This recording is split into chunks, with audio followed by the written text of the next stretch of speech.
What is up, guys? My name is Anubis, and today I'm bringing you a video on why Assassin's Creed 1 is better than you think.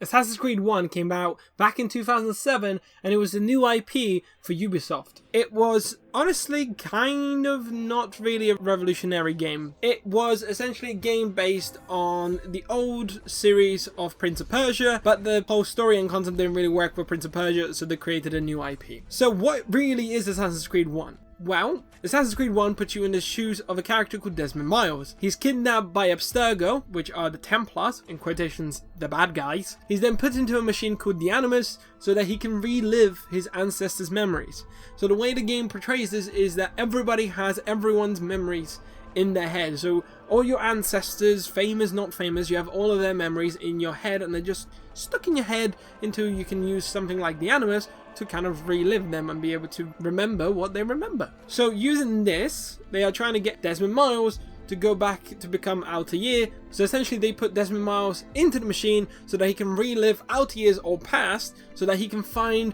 an artifact called the Apple of Eden, also known as the Piece of Eden.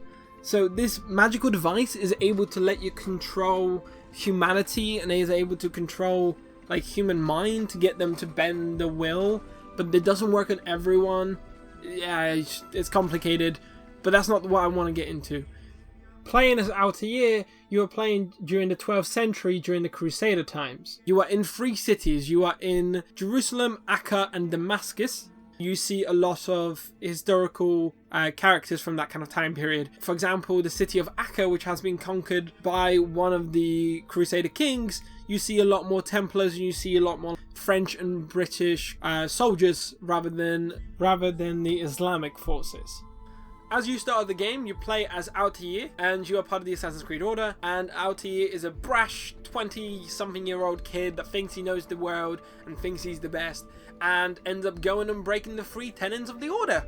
So the 3 tenets are: stay your blade from the blood of the innocent, which basically means don't kill people that aren't involved in the conflict, quite simple.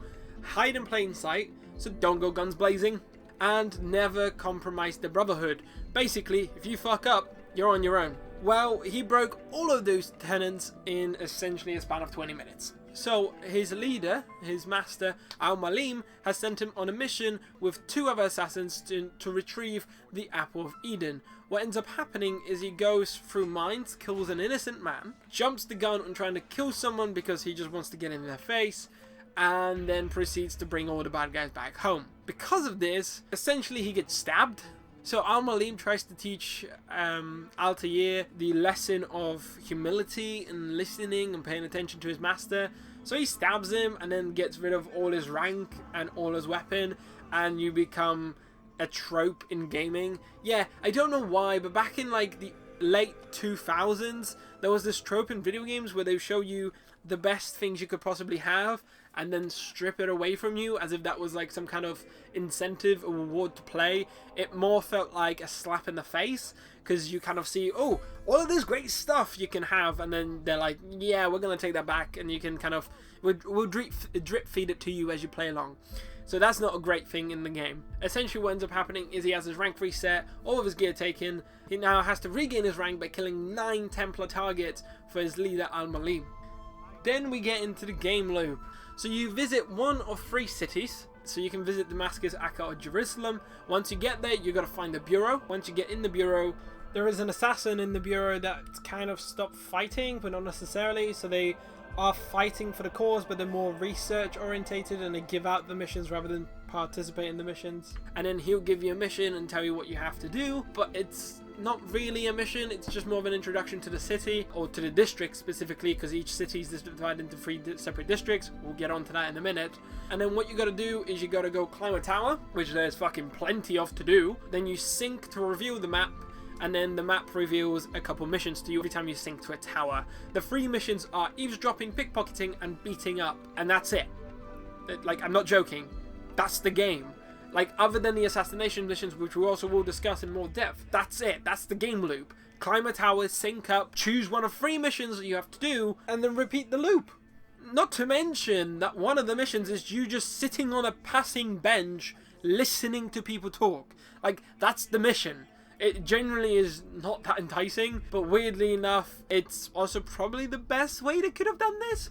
So the reason that it's the best way they could have done this is because what you learn from these things. So the missions themselves are boring and redundant, but what you learn from them is actually quite interesting and makes you want to keep playing. So a lot of the time for eavesdropping missions, you find out things like guards that are discontent with their leader, or guards that aren't following the rules and maybe aren't, you know, standing guard where they should be. From the pickpocket missions, you can learn things like finding maps of where patrols will happen, finding letters of information that will let you assassinate your target easier, or let you give you like a slight edge, giving you like saying, oh, maybe he'll go and check his stocks because that's what he likes doing, or he'll attend to his patients because that's what he always does in the mornings. And it helps you develop this plan to actually assassinate your target. Beating up missions is the same thing. You gotta go and beat a guy up. You can do it in public actually, because guards will not attack you unless you're drawing blood. So unless you actually have your weapon out, they won't attack you. You can beat someone up. The only issue is you get thugs that try to join in on the fight, and then it's a bit harder because the fighting isn't that great in that game. So then you learn a bit of information through that again, and that's the best part. That is the absolute crux of this game. It is, I love it. I love this part of the game. So you learn so much lore and so much information about it. That is absolutely ridiculous, how alive the world feels when you're actually playing the game. So to give you an example, I was in the city of Akka, and then there was this guy that I don't know if he's a tradesman or something like that, but he was paranoid that the assassin was coming after him. This is a few missions into the game where your deeds kind of get spread across the world and they get kind of paranoid. So he's double all patrols, which means all soldiers are doing overtime massively, but not all of them are happy about it. So you go and eavesdrop on two soldiers having a conversation, and you find out that another guard has a poor daughter, I think it was. So therefore he's left his post, and you let the other guard know that was his friend to see if he could cover the post. The friend agreed, but he's not doing it because he already has enough work of his own, so therefore he doesn't want to cover someone else's post. He just said it to be nice. Well, in that case, that leaves a gap in the defenses for you to infiltrate, but it's not a thing you get told outright. It's kind of, you know, it's a passing by information. You learn a bit of information that guards are being overworked, but you're the one that still has to find out if there's a gap in defense for you to infiltrate because there's no guards there.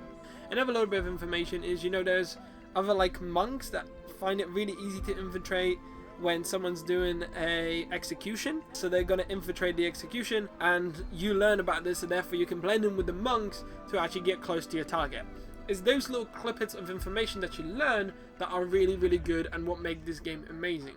So I don't think any of Assassin's Creed has done assassination missions correctly, or has done them even remotely right to any extent. To give you an example, in AC2 there's so many fail conditions, like you have to stay silent and you have to do this and do that, and the assassination missions just don't feel as nice and don't feel as good. I get why they do it, because in the story it makes more sense that he's quiet, especially with the Order, but I kind of prefer these assassination missions. They are completely and utterly open-ended.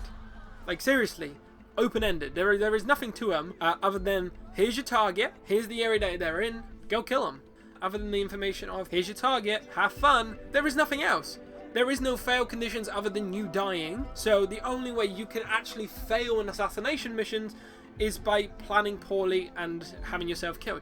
Alternatively, if you're good enough with the combat, you can just go in guns blazing. There is nothing stopping you. It would be a lot harder, but there is nothing stopping you. So that's what I think is really great. Like, for example, if you want to go guns blazing, be my guest.